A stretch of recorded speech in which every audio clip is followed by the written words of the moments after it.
भेरगाव जिल्ला UPPLनि बुंनायाव भेरगाव जिल्ला युथा जि आन्टार प्राइमारि फुटबल कम्पिटिशन बादायलायनाय हाबाफारि जागायबाय थादो दा बे ब्रैथि खेब खालांदुवार भेरगाव ननि सेरफांनि उनाव दिनै मुदिगुरियाव जागायजेनदो बे जागायजेननाय हाबाफारिखौ जोंनि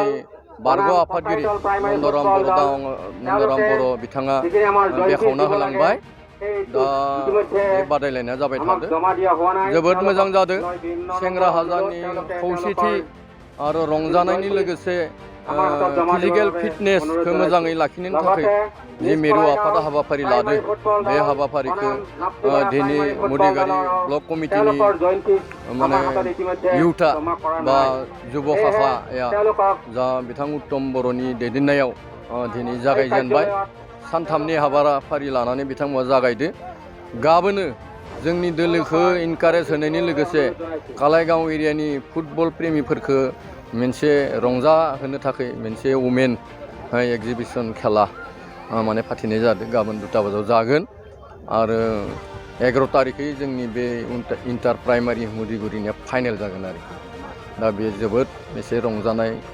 बाथ्रा जे UPPL दोलोनि हाबाफारिखौ लानानै माने युथा जे माने आगबुरिबोबाय थादो बिनि थाखाय निस्सय जोंनि जिल्ला युथ आरो जोंनि ब्लक कमिटिनि युथखौ आङो जोंनि UPPL दोलो भेरगावनि जानानै बिथांमोनखौ आं साबायखर बावो बयनिसिमबो जोंनि गुबै बानाया जाबाय जों जाफोरा युथ लाइमोन बिथांमोनखौ जों इनकारेज होनो थाखायनो जों बे फुटबलनि स्टेपखौ लादों आरो जोंनि बे ओनसोलनिफ्राय बा जोंनि समस्तिनिफ्राय बोरै हायो जोङो सुपार 11 बा 15 बा 16 बिदि दिहुननो थाखाय जोङो आखायाव लादों दा बेखायनो जोङो बे जिथु जोलुर बादायलायनाय बेखौ जोङो जोंनि ब्लकआव जों लानाय जादों गासै मोन 9 बाहागो लादों बेयाव भगतपारा मधुबुरि नाप्तिपारा गेरुवा सिंग्रिमारि निस्कलाइगाव बालिपारा बा गासै मोन 9 VCDCआव जों बाहागो लादों आरो बिथांमोननिफ्राय जोङो मोजां फिडबेक मोनदों आरो बिथांमोननिफ्रायनो जों मोजां जोङो सेलेक्ट प्लेयार मोनगोन होननानै आं आसा खालामदों आरो जिखिनि प्राइमारि बा VCDC बिथांमोननिफ्राय जोङो मोजां फिडबेक गथ'फोरनिफ्राय जों मोननो हादों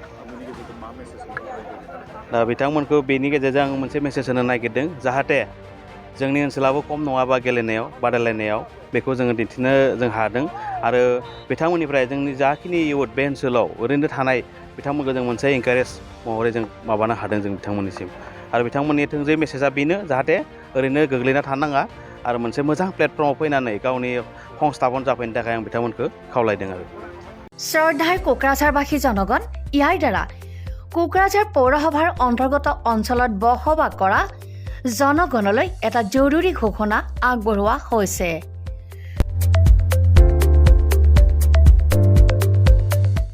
কোকৰাঝাৰ পৌৰসভাৰ অধীনত প্ৰপাৰ্টি বা হোল্ডিং টেক্সৰ সেল্ফ এছেছমেণ্ট আৰু ৰি এছেছমেণ্টৰ কাম পূৰ্ণ গতিত চলি আছে যি সকলে এতিয়াও সেল্ফ এছেছমেণ্ট বা ৰি এছেছমেণ্টৰ কামবোৰ সম্পূৰ্ণ কৰা নাই তেওঁলোকলৈ আমাৰ বিনম্ৰ অনুৰোধ আপোনালোকে অতি সোনকালে অনলাইন যোগে সেল্ফ এছেছমেণ্ট আৰু ৰি এছেছমেণ্টৰ কামসমূহ সমাধান কৰি লওক তাৰ বাবে আপোনালোকে অনলাইন যোগে প্লে ষ্টৰলৈ গৈ আসাম প্ৰপাৰ্টি টেক্স এপছটো ডাউনলোড কৰি এই এপছৰ দ্বাৰাই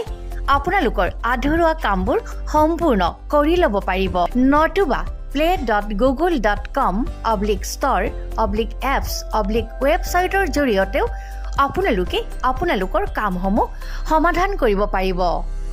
যদিহে আপোনাৰ অনলাইন যোগে আধৰুৱা কামবোৰ কৰিবলৈ অসুবিধা পাইছে তেতিয়াহ'লে আপোনালোকে কোকৰাঝাৰ পৌৰসভাৰ কাৰ্যালয়লৈ গৈ ৱাৰ্ড কমিছনাৰৰ পৰা প্ৰয়োজনীয় আবেদন পত্ৰ অৰ্থাৎ ফৰ্মসমূহ সোনকালে সংগ্ৰহ কৰি লওক বিতংকৈ জানিবলৈ কোকৰাঝাৰ পৌৰসভা কৰ্তৃপক্ষৰ সৈতেও যোগাযোগ কৰিব পাৰিব ইতিমধ্যে আপোনালোকৰ সহায়ৰ বাবে মেগা কেম্প কাৰ্যসূচী অনুষ্ঠিত কৰি থকা হৈছে ধন্যবাদ